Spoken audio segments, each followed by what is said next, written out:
Congresswoman Michelle Bachmann is an American heroine and a good sport to boot. She is a woman of deep-seated principle. She puts the needs of others ahead of herself.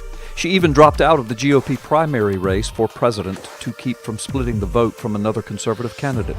She's a team player, even when it comes to sounding an unpopular alarm. Recently, Michelle Bachmann heroically sounded the alarm that U.S. Secretary of State Hillary Clinton's chief aide, Huma has known and documented family ties to al-Qaeda.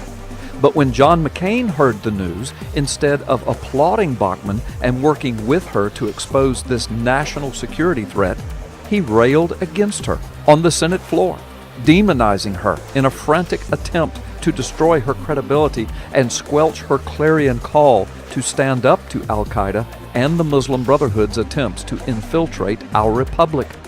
But before we show you McCain's bizarre whitewashing of al-Qaeda inroads into the political fabric of the United States, let's first look at the family connections of Hillary Clinton's right-hand associate, Huma Abedin.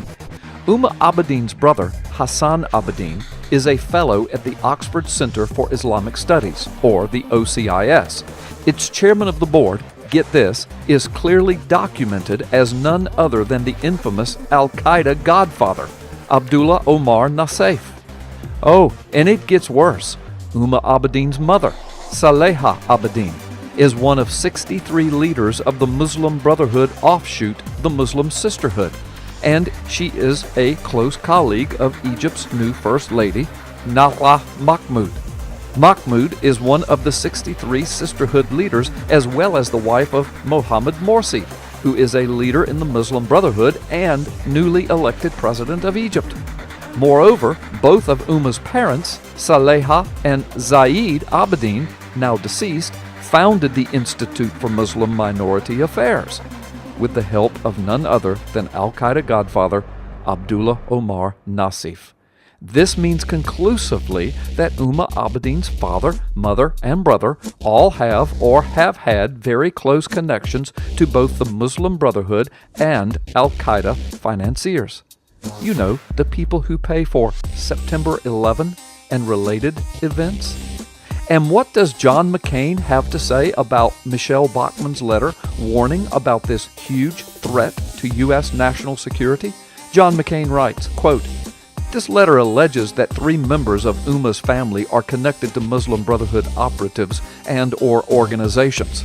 These sinister accusations rest solely on a few unspecified and unsubstantiated associations of members of Huma's family."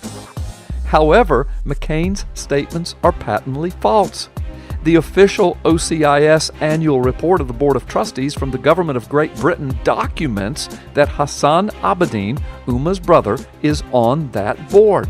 But rather than showing concern about this obvious national security breach, John McCain used silly logic, stating, quote, "Never mind that one of those individuals, Huma's father, passed away 2 decades ago." McCain, unbelievably, even dared to ask Bachmann as a Christian to, quote, repent from her statements of warning. But McCain is not alone in throwing marshmallows at people close to members of al-Qaeda. Rabbi Saperstein stated, quote, "The Reform Movement and I personally have worked with Miss Huma Abedin, Imam Magdid, and the ISNA for many years. All have worked on behalf of U.S. interest at home and abroad.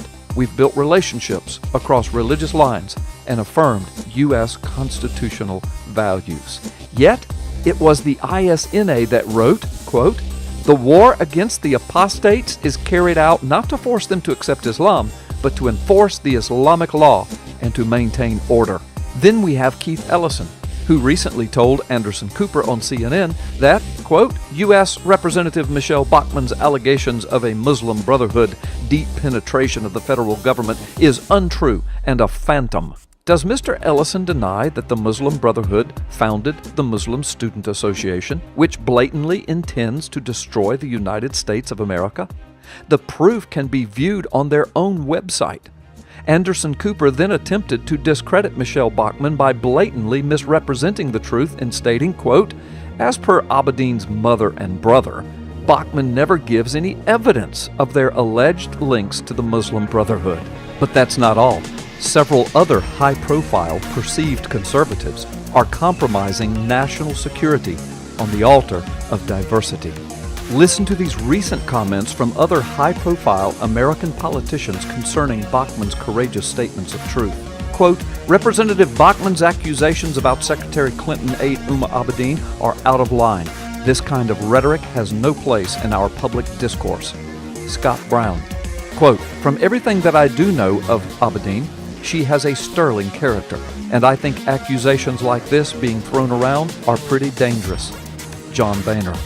Quote, I can tell you that I don't share the feelings that are in that letter, and in fact, I'm very, very careful and cautious about ever making accusations like that about anyone. Marco Rubio. When will the American on the street realize that many politicians and most mainstream news networks simply refuse to report the truth, even when proof is handed to them on a silver platter? If Americans do not educate themselves to the truth of these matters and get involved now, there may be no more America in which to get involved. It seems the mainstream media and certain U.S. government officials are counting on you not getting involved. They are actually counting on your apathy in order to snatch this country and your freedoms away from you. The question is, will you allow them to do so?